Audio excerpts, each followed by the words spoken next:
네, 화면 한 장 넘겨주세요.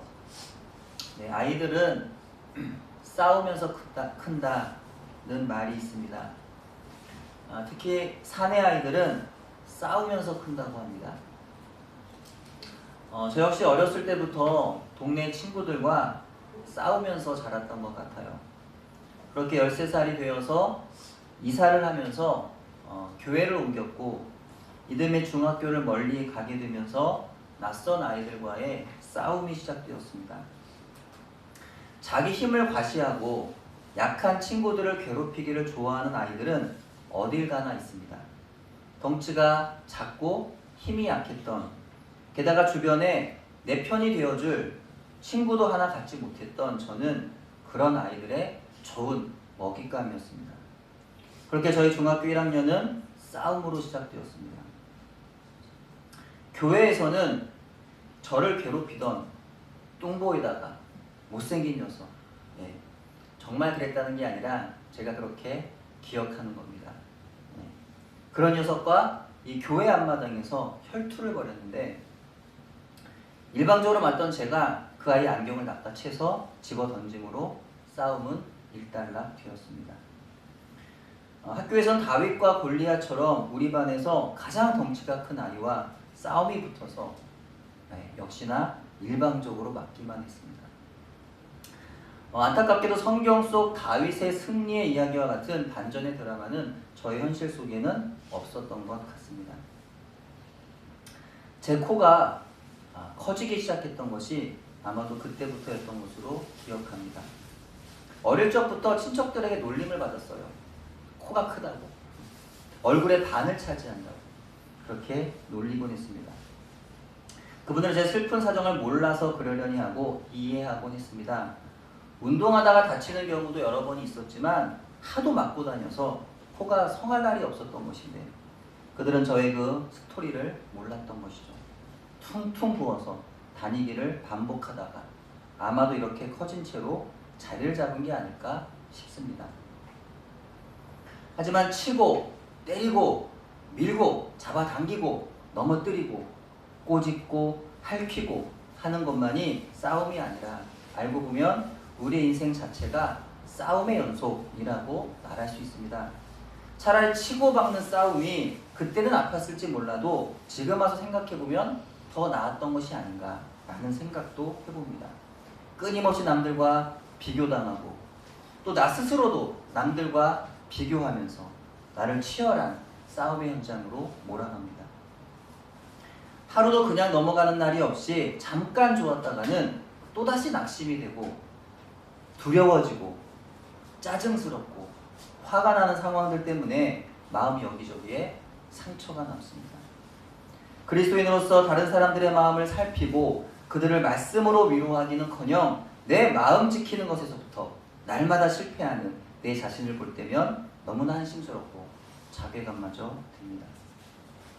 그래서 하나님은 잠언을 통해서 우리에게 이렇게 말씀하시는 것 같습니다. 다음 화면 읽어요. 시작. 모든 지킬 만한 것 중에 더욱 내 마음을 지키라. 생명의 근원이 이에서 남이니라. 아멘. 그렇습니다. 건강하고 온전하며 깨끗하게 지켜진 마음으로부터 자신의 생명을 지탱하는 힘이 나옵니다. 그렇기 때문에 먼저는 나를 그리고 주변 사람들을 살리는 사람이 되려면 가장 중요한 것이 바로 자기 마음을 지키는 거예요.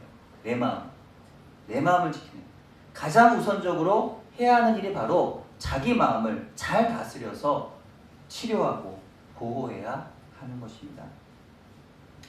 화면 한 장 더 넘겨주세요.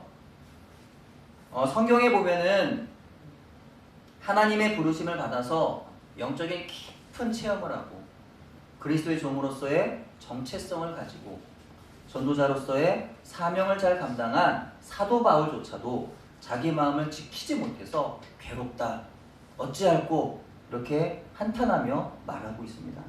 그것은 무엇을 말하는 걸까요? 우리 모두가 원래 그렇게 약하고 모자라 실수와 허물이 많은 죄인이더라는 겁니다. 그래서 우리는 모두 하나님의 은혜가 필요한 사람인 줄로 믿습니다. 우리의 마음은요 치열한 전쟁터입니다. 사도 바울의 마음도 우리와 다르지 않아서 치열한 전쟁터였습니다. 네, 앞에 보시는 말씀 같이 한번 읽어볼까요? 시작. 내가 원하는 바 선은 행하지 아니하고 도리어 원하지 아니하는 바 악을 행하는도다. 내 속 사람으로는 하나님의 법을 즐거워하되 내 지체 속에서 한 다른 법이 내 마음의 법과 싸워 내 지체 속에 있는 죄의 법으로 나를 사로잡는 것을 보는도다. 우호라 나는 곤고한 사람이로다. 이 사망의 몸에서 누가 나를 건져내랴. 사도 바울과 같이 그리스도인이란 바로 이 싸움을 싸우는 사람들입니다. 내 속에서 일어나는 치열한 전쟁 가운데서 특별히 내 안에서 끊임없이 일어나 나를 사로잡아 이끌어 가려고 하는 죄의 욕망과의 싸움에서 우리는 믿음으로 싸우는 것이고 기도로 싸우는 것이며 말씀으로 싸우는 것입니다. 내 안에서 일어나는 수많은 싸움들과 외부로부터 오는 세상과의 싸움에서도 그렇게 이기고 극복해 가는 겁니다. 세상의 사람들도요, 나름의 싸움을 싸웁니다.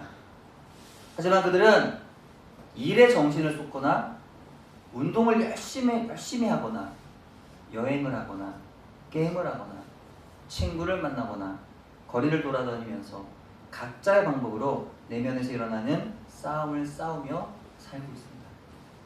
하지만 그리스도인들은요, 이 모든 싸움을 이미 이기고 승리하신 예수님을 의지하고 신뢰함으로 싸우는 것이죠. 예수님을 믿고 마음에 그분을 내 삶의 주인으로 영접하여 드린 모든 이들에게 하나님께서 당신의 자녀가 되는 권세를 부어 주셨음을 믿는 이들은 이 모든 싸움을 하나님을 의지함으로 하나님께 기도하고 전능하신 하나님의 도우심을 힘입어서 싸워 나가는 겁니다. 그렇다면 누가 이 싸움에서 승리할 수 있을까요? 홀로 나 혼자 애써서 자기만의 싸움을 싸워나가는 그런 사람이 있겠습니까? 살아계신 하나님 아버지의 도우심을 힘입어서 싸우는 사람이 이기겠습니까? 하나님과 함께 싸우는 사람이 이기지 않을까요? 바울처럼 구약시대에도 믿음의 싸움을 싸워 이제 죽음 앞에서 자신의 믿음을 다시 점검하며 하늘의 상을 바라보았던 성경의 인물들이 있습니다. 히브리서 11장 21절에 보시면은 특별히 야곱의 마지막을 이렇게 정리하고 있습니다. 다음 화면 말씀 같이 있습니다. 시작. 믿음으로 야곱은 죽을 때 요셉의 각 아들에게 축복하고 그 지팡이 머리에 의지하여 경배하였으며 모든 그리스도인들에게 있어서 죽음이란 특별한 의미를 가집니다. 세상 사람들에게서 죽음이라는 것은요, 단지 생을 마치는 정도의 의미밖에 안 돼요. 그리고 아주 엄청난 공포로 남는 그것이 바로 그들에게는 죽음입니다. 하지만 그리스도인들에게 있어서 죽음이란 남다른 믿음으로 감사와 평안의 예배를 통해서 형제와 이웃에게 살아계신 하나님을 가장 잘 증명해 줄 수 있는 도구가 되는 것입니다. 성경은 야곱의 생애에서 가장 훌륭한 부분으로 그의 임종의 순간을 심도 있게 다룹니다. 야곱이 가장 젊고 지혜로우며 강했을 때가 아니라 야곱이 가장 힘이 없고 약해져 있을 그때 야곱은 영적으로 가장 위대했습니다. 야곱은 후손들에게 자기를 가나안의 막벨라 굴에 묻어달라고 유언했습니다. 이것은 이스라엘의 자손들이 이집트의 고센에서 차지한 모든 좋은 땅을 떠나 하나님께서 약속으로 주신 가나안으로 다시 돌아가기를 간절히 바라고 소원해야 한다는 것을 교훈한 것입니다. 다음 화면이요. 또한 야곱은 요셉의 두 아들을 축복할 때 오직 믿음으로만 축복했습니다. 과거 아버지 이삭이 나이가 들어 하나님 뜻을 구별하지 못하여 실수했던 것과는 다르게 야곱은 나이가 들어도 여전히 더욱 영적으로 예민했습니다. 육체는 쇠하여져서 약해져 있었더라도 영은 그 어느 때보다 강건했던 거예요.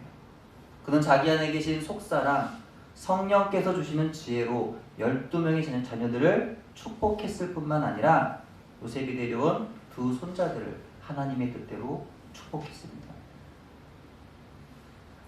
두 손자들의 장례를 축복할 때 야곱은 요셉으로부터 그들을 넘겨가는 곧바로 이렇게 말합니다.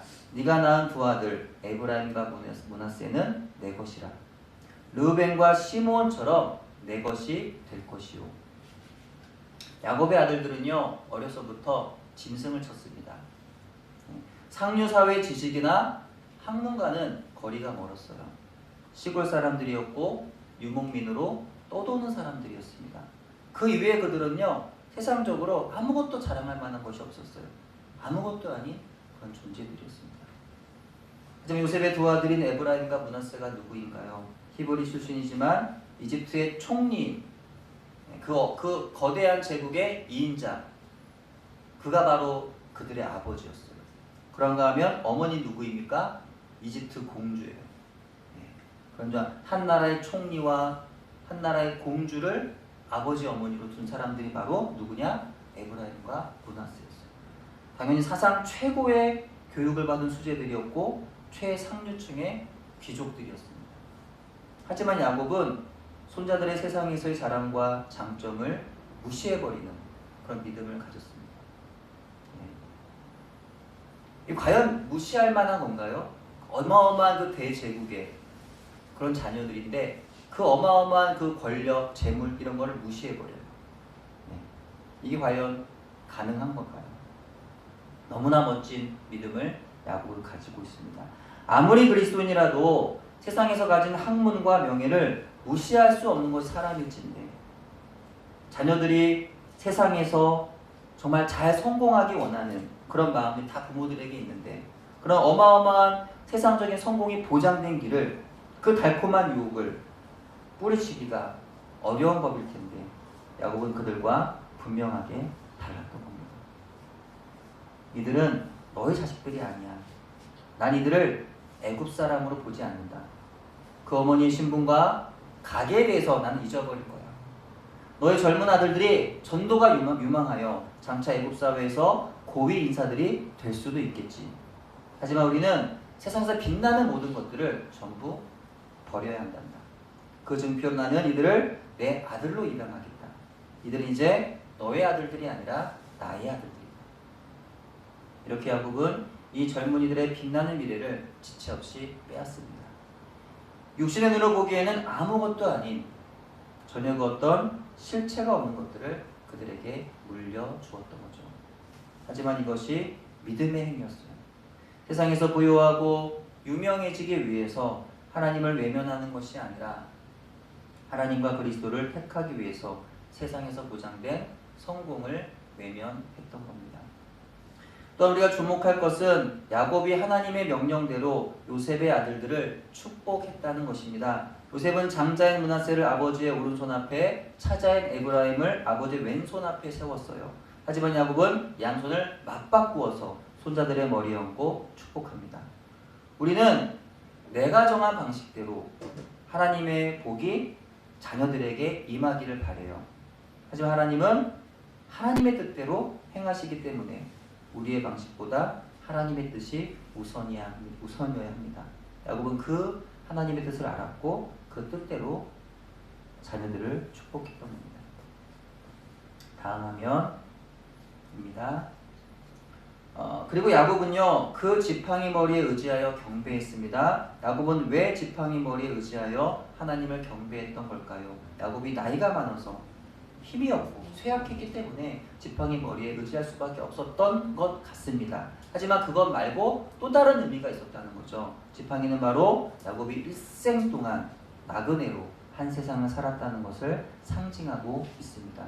이 세상에서 인생은 그저 나그네로 잠시 지나가는 것임을 기억하면서 이제 그는 마지막으로 지팡이에 의지하여 나그네로서의 고단한 삶을 마감하고자 했던 것이죠. 그리고 하나님을 경배하면서 지치고 고단한 순례를 마치고 영원한 안식처인 하나님의 나라로 갈 것을 기대하고 있었던 겁니다. 화면 넘겨주세요.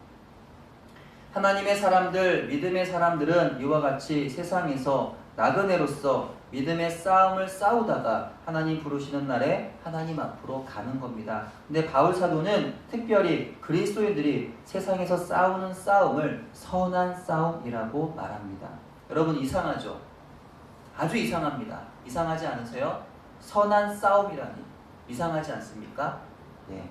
전혀 어울리지 않는 두 단어인 선하다라는 단어와 싸움이라는 단어가 참으로 이상한 아이러니한 이해할 수 없는 그런 만남을 이루고 있어요.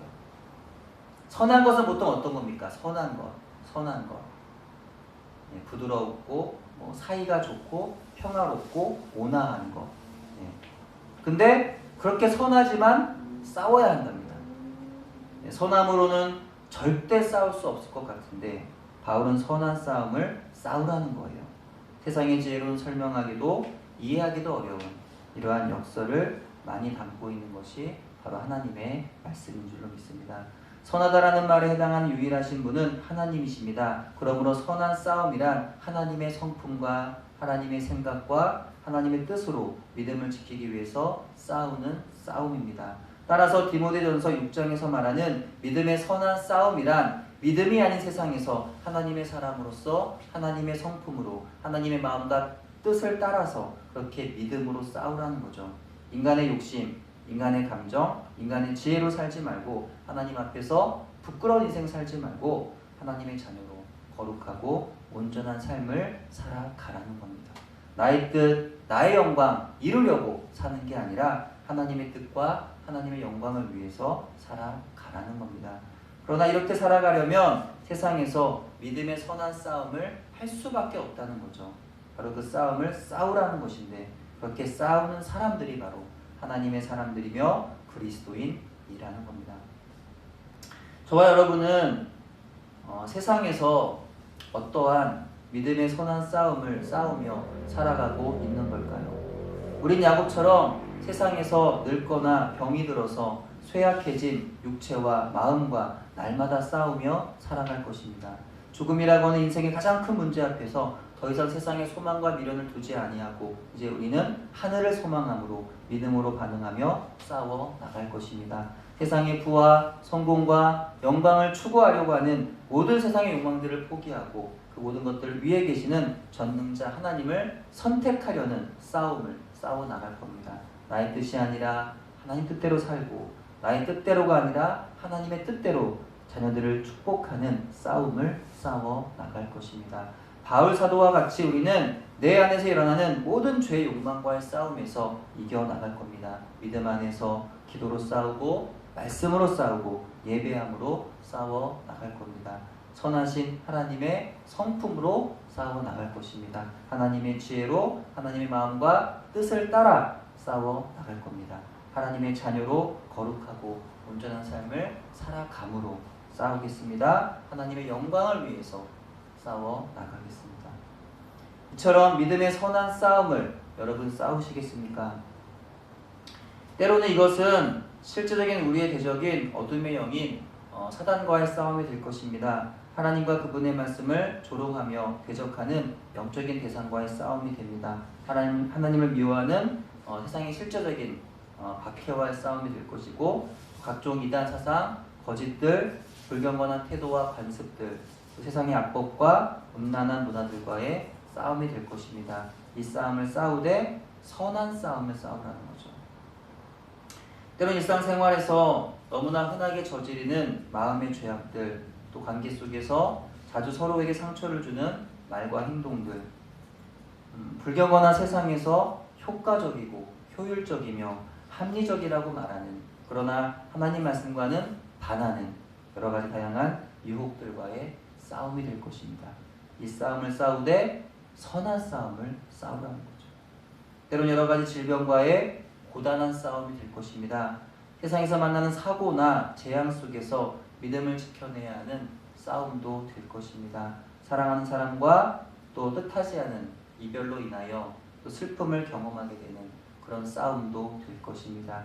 이전에 하나님에 대한 사랑이 식어지고 은혜가 메말라서 언제부턴가 하나님보다는 하나님 주신 은혜의 선물들, 돈과 건강, 일, 가족, 자녀들을 더 사랑하는 우상 숭배와의 싸움이 될 것입니다. 이 싸움을 싸우되 선한 싸움을 하라는 거예요. 우린 세상에서 사는 동안 이 모든 싸움을 싸울 것인데 믿음의 선한 싸움을 해야 한다는 것이 자신의 죽음이 얼마 남지 않음을 알고 있던 바울 사도가 믿음으로 낳은 아들 디모데에게 마지막으로 전하여준 메시지인 것입니다. 또한 이것은 우리가 붙들어야 하는 메시지인 줄로 믿습니다. 이 모든 싸움들을 믿음 안에서 하나님의 성품대로, 하나님의 방식대로, 하나님의 마음과 뜻에 따라서 믿음의 선한 싸움을 싸우시는 여러분 되시기를 주님의 이름으로 축원합니다. 그래야 야곱처럼 바울처럼 마지막 죽음 앞에서 믿음으로 자녀들을 축복하고 믿음으로 하나님 나라의 의의 면류관을 기대하면서 아름다운 마지막 또 하나님 나라에서 영광된 그날을 맞이하는 저와 여러분 되기를 소원합니다. 기도합니다. 하나님 감사합니다. 오늘 살아가는 저희들 세상의 방식 또 인간의 욕심 또 인간의 지혜를 따라 살아감이 아니라 하나님의 방식대로 하나님의 마음과 뜻에 따라서 그렇게 믿음의 선한 싸움을 싸우는 인생들이 되어지기를 소망합니다. 우리 삶을 살아가는 이 나그네 생활 가운데 우리에게 수많은 싸움이 또 남겨져 있음을 기억합니다. 하나님 앞으로의 모든 싸움 가운데 우리가 믿음의 선한 싸움을 싸워서 끝까지 승리하여 하나님 앞에 영광 올려드리는 그런 우리의 마지막이 될 수 있도록 끝까지 잘 싸워나가는 그런 믿음의 사람들이 될 수 있도록 하나님 축복하여 주시고 함께해 주옵소서. 감사드리오며 예수님의 이름으로 기도합니다.